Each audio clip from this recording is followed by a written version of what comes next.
How to log in Snapchat on Android. Now if you wish to log into the Snapchat app on Android, it's actually quite very simple to do so. All you have to do is go ahead and then first of all make sure to launch the Snapchat app, and by default you will see a couple of accounts which you have saved.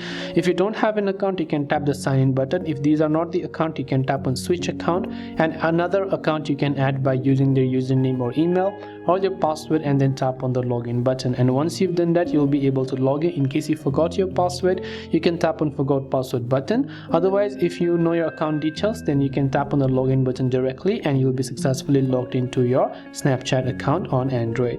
So I hope this video helped you out. If you have got any further questions, feel free to also leave them down in the comment section below.